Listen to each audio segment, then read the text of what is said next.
Halo teman-teman sekalian, kembali lagi di channel YouTube Pantek Saham atau Analisa Teknikal Saham. Pada video kali ini saya akan membagikan analisa dari IHSG dan juga saham-saham yang menarik untuk minggu depan, tanggal 14 sampai 18 Juli 2025. Sebelum ke analisanya, saya ingin menginfokan kalau Antek Saham memiliki channel Telegram gratis. Bagi yang belum join, boleh langsung join saja ya, karena kalian akan mendapatkan banyak info menarik di sana dan juga mendapatkan update setiap harinya. Yang ingin dipandu lebih dalam atau lebih eksklusif ya, kalian boleh join ke Antek Saham Premium. Di sana kalian akan mendapatkan banyak info menarik seperti mendapatkan saham-saham menarik atau saham-saham rekomendasi setiap harinya lengkap dengan trading plan beserta chart dan analisanya. Kemudian mendapatkan juga channel Telegram Premium, grup diskusi, kemudian ikut update market setiap hari Senin, kemudian menjadi prioritas dan bisa konsultasi portofolio kapan saja. Jika tertarik, hubungi saya melalui Telegram @yosuaal atau hubungi admin melalui link yang ada di deskripsi. Yang ingin bergabung menjadi pelanggan di YouTube boleh juga ya, dengan biaya yang lebih murah, hanya 30.000 per bulan atau 1.000 per hari. Kalian akan mendapatkan banyak benefit juga di sana, mendapatkan saham-saham menarik setiap minggunya berupa video, lengkap dengan trading plan-nya ya, seperti video ini khusus pelanggan, lalu mendapatkan juga saham-saham menarik atau saham-saham rekomendasi setiap harinya, lengkap dengan trading plan, kemudian menjadi prioritas untuk berdiskusi di kolom komentar YouTube, dan mendapatkan akses ke konten eksklusif dari Antek Saham. Jika tertarik, boleh hubungi, jika tertarik boleh langsung klik tombol gabung di YouTube Antek Saham dan selesaikan pembayarannya di sana. Jika ada kendala, hubungi saya melalui Telegram atau hubungi admin melalui WA atau linknya ada di deskripsi. Nah, sekarang kita langsung ke analisanya. Kita mulai dengan mengupdate dulu trading plan atau stock pick kita di minggu yang lalu yang saya bagikan secara gratis di video atau di YouTube Antek Saham ini. Yang pertama ada ERA, yang dimana ERA sangat bagus ya di minggu yang lalu, sangat valid. Boleh kita lihat dia turun dulu ke area demand atau ke area pembelian kita dan hit area pembelian kita di 505 di hari Rabu ya, dan setelah mencapai area ini, ERA langsung bergerak naik dan hit target yang kedua. Jika kalian entry di 505, maka harusnya kalian sudah profit ya, sebesar 5-10%. Jadi yang sudah cuan dari ERA, dari YouTube Antek Saham ini ya, kalian mendapatkan sahamnya, boleh absen dulu di kolom komentar kalau kalian sudah cuan dari saham ERA ini. Lanjut, jadi untuk ERA trading plan-nya down ya. Lanjut ke saham yang kedua ada LSIP yang tidak kalah bagus juga. Di sini LSIP sangat valid trading plan kita. Di hari Senin dia drop dulu ya. Di hari Senin dia drop dulu sebesar 3%, lalu dia masih turun. Di hari Selasa, tapi di hari Rabu langsung bergerak naik. Dan di hari Kamis hit target yang pertama. Dan sudah masuk ke area pembelian kita, bahkan sempat turun ya. Jadi trading plan-nya down. Dan jika kalian entry menggunakan trading plan Antek Saham yang sudah saya bagikan secara gratis di minggu yang lalu, maka kalian sudah cuan di angka 5% lebih. Jadi yang sudah cuan dari LSIP harusnya bisa komen lah di kolom komentar. Oke, saya tunggu feedback dari kalian. Lalu yang ketiga ada ACES. Untuk ACES juga cuan ya. Jadi full cuan di minggu yang lalu. Boleh kita lihat ya di sini, ACES turun ke area pembelian, low di hari Selasa sampai ke 480. Area pembelian kita di 466 sampai 486. Jadi sudah masuk dulu ke area pembelian dan trading plan-nya sudah valid ya. Dan jika kalian entry di area tersebut, maka harusnya kalian sudah cuan dari ACES. Sebentar ya. Kalian sudah cuan dari ACES sebesar 6-7%. Jadi yang sudah cuan dari ACES boleh absen juga di kolom komentar YouTube. Jadi ada 3 saham rekomendasi yang saya bagikan di minggu yang lalu secara gratis ya. Secara gratis, kalian hanya nonton saja dan kalian bisa cuan di angka 5-10% dari YouTube Antek Saham secara gratis. Jadi gak ada salahnya dong kalian boleh komen di kolom komentar supaya saya juga mendapatkan feedback dari kalian. Oke. Nah, sekarang kita masuk ke analisanya. Kita mulai dari analisa IHSG dulu. Untuk IHSG sangat bagus ya. Di sini dia tidak turun dulu ya ke area support, tapi langsung bergerak naik ke area supply 7001 sampai 7066. Nah, sekarang IHSG sedang berada di area supply, jadi ada 2 pergerakan yang berpotensi. yaitu naik dan turunnya. Jadi jika ingin bergerak naik, maka IHSG harus breakout dulu area supply. Jika bisa break, maka akan lanjut bergerak naik ke 7152. Tapi jika tidak mampu di breakout dan ada rejection, maka IHSG akan turun dulu ke area 6966. Tapi di sini ada pola teknikal ya. Pada IHSG seperti ini. Sini ada pola double bottom. Jadi harusnya IHSG akan lebih cenderung untuk bergerak naik. Dan juga secara flow ya. Baru ada inflow di hari Jumat sebesar 400-an ya, 398 miliar ya di sini. Dan yang dimana sebelumnya masih ada outflow dari tanggal 18 Juni. Dan baru ada inflow di tanggal 11 Juli. Jadi di sini ada gap ya, sebesar 1 bulan dulu, baru ada inflow ke IHSG. Dan boleh kita lihat setelah ada inflow, harga mulai bergerak naik. Nah, tapi karena masih dalam pola double top yang valid di sini ya, maka harusnya IHSG masih ada potensi untuk bergerak turun. Atau minimal dia 1S dulu, karena di area supply ya, biasanya akan ada pergerakan naik turun dulu, atau mengocek ya di sini. Jadi bisa saja IHSG akan naik turun dulu di area ini sampai nanti menentukan areanya. Oke. Jadi untuk IHSG pantau area supply 7000 sampai 7066. Jika di breakout, IHSG akan lanjut ke 7152. Tapi jika tidak, maka dan ada rejection nantinya ya, harusnya IHSG akan berpotensi turun lagi ke support 6966. Ini support. Dan ini resisten untuk IHSG. Jadi pantau supply untuk IHSG ya. Jika kita lihat USD IDR, coba ya kita cek. Oke, di sini dia berada di area demand ya. Jadi karena berada di area demand ya, untuk rupiah bisa kembali melemah ya, naik ke sini. Tapi jika demand ini di breakdown, rupiah akan menguat ya, dan akan turun ke 15.000 atau ke area 16.000 ya. Ya, ke area sini. Oke, semoga saja bisa breakdown demand dan tentunya IHSG akan nanti bergerak naik. Coba kita cek 1 minggu. Oke, di sini juga candlenya cukup bagus ya.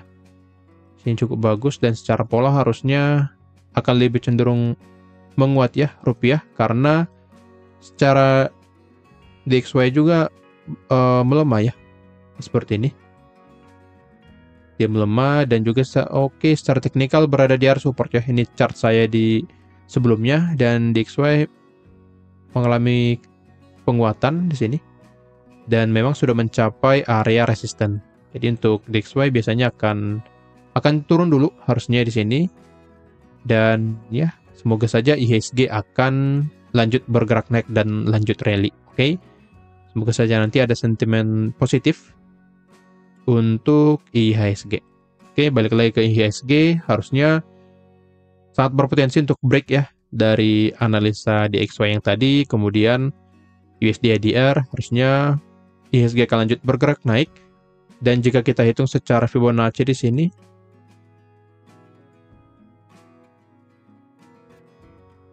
oke, harusnya ya pas di area sini 1.618 di area Fibonacci-nya. Jadi harus breakout dulu area ini supaya bisa lanjut bergerak naik. Jadi harus menunggu dulu untuk IHSG. Jika bisa break supply maka akan lanjut naik, tapi jika tidak maka ada potensi IHSG akan koreksi lagi. Oke, sekarang kita masuk ke saham yang menarik untuk minggu depan atau yang berpotensi naik. Yang pertama ada UP. UP di sini cukup bagus. Yang dimana sebelumnya setelah IPO dia drop ya di sini. Ada 3 hari, selang beberapa hari dia bertahan hijau dan akhirnya drop. Dan sekarang boleh kita lihat sudah membuat base ya. Ini, di sini dia ya. Seperti ini. Di sini ada base, lalu naik, turun lagi ke base dan ada potensi dia akan bergerak naik. Jadi polanya memang membuat pola uptrend dan harusnya secara teknikal sangat bagus ya. Di sini juga ada sebuah area demand di angka 1820 sampai 1915 yang dimana setelah mencapai demand ini ada rejection di hari Rabu. Jadi ini menjadi tanda kalau area demand ini cukup kuat untuk UP dan bisa kita gunakan untuk area beli untuk saham UP. Secara broker summary-nya harusnya ada akumulasi. Coba kita cek. Dan di sini terlihat ada volume yang besar dari tanggal 23 Juni sampai 4 Juli. Oke, pada saat di sini ya.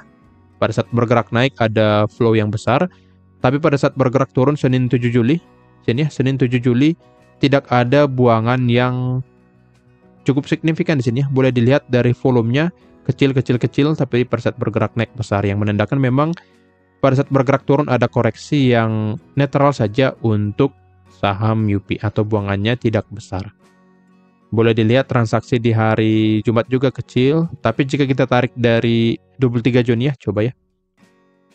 23 Juni terlihat kalau ada akumulasi dari LG yang cukup besar. Jadi harusnya UP masih akan berpotensi untuk lanjut bergerak naik.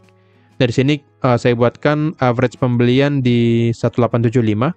TP1 di 2020, stop loss di 1730, reserve ratio yang kita dapatkan 1:1, potensi profit dan loss di angka 7,73%. Jika target kedua tercapai di 2110, kita akan mendapatkan profit sampai di angka 12,80%. Jadi, trading plan pada UP sangat menarik. Area buy-nya saya buatkan di area demand-nya. Sini 1830 saja. Sampai 1920, take profit sesuai chart.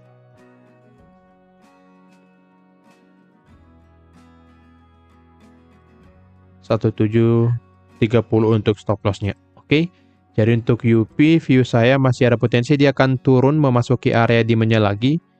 Turun ke area demand, lalu setelah mencapai demand akan bergerak naik kembali. Intinya untuk UP, selama bertahan di atas area demand 1820 sampai 1915, harusnya UP akan bergerak naik. Oke.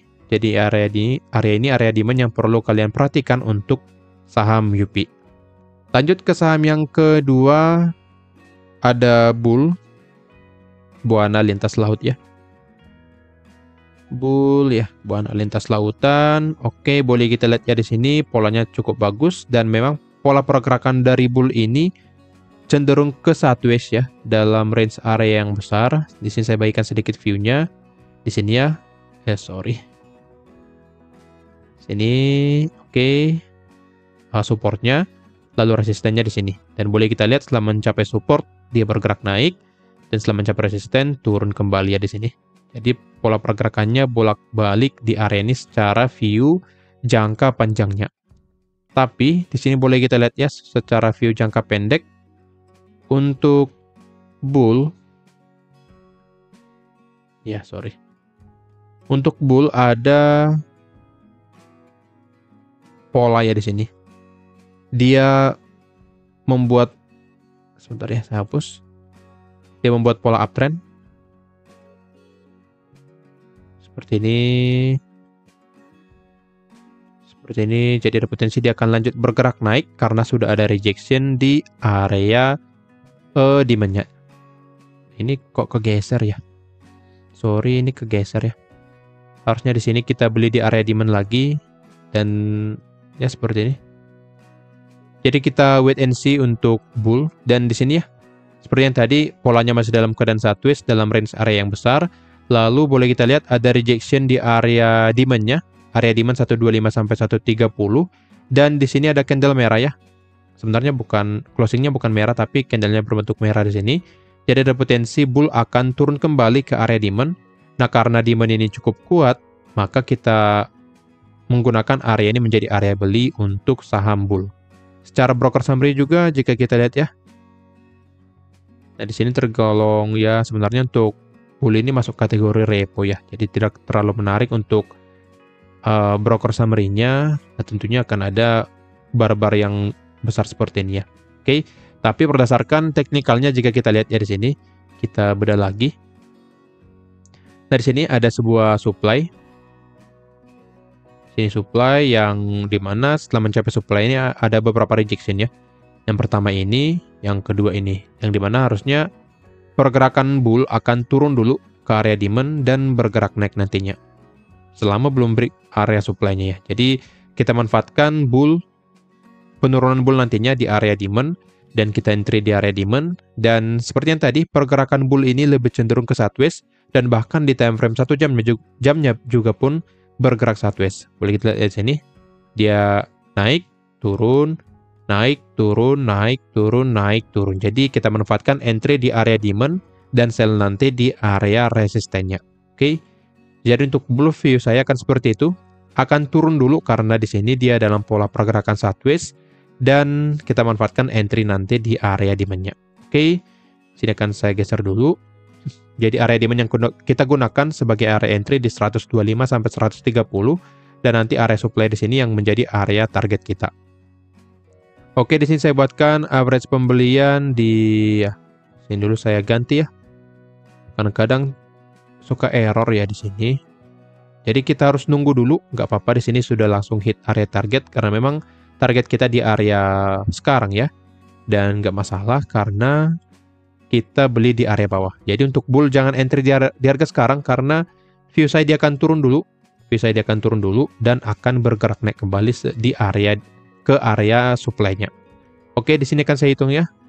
Average pembelian di 130, stop loss di 118 dan target 1 di 141. Dengan ini kita akan mendapatkan risk reward ratio 1:1, potensi profit dan loss di angka 8,46%. Jika target kedua tercapai di 147, kita akan mendapatkan profit sampai di angka 13,08%. Oke. Jadi untuk risk ratio pada bull ini sangat menarik. Oke, jadi saya tekankannya di sini. Kita beli di area bawah dan sell nanti di area resistennya. Oke. Sini akan saya buatkan area buy-nya supaya kalian tidak bingung untuk entry-nya di mana. Saya buatkan 125 sampai 131 ya. Target sesuai chart. Jadi sebaiknya wait and see dulu untuk saham bull. Nah, kenapa saya baikkan bull? Karena saham-saham yang lain sudah rally terlebih dahulu ya.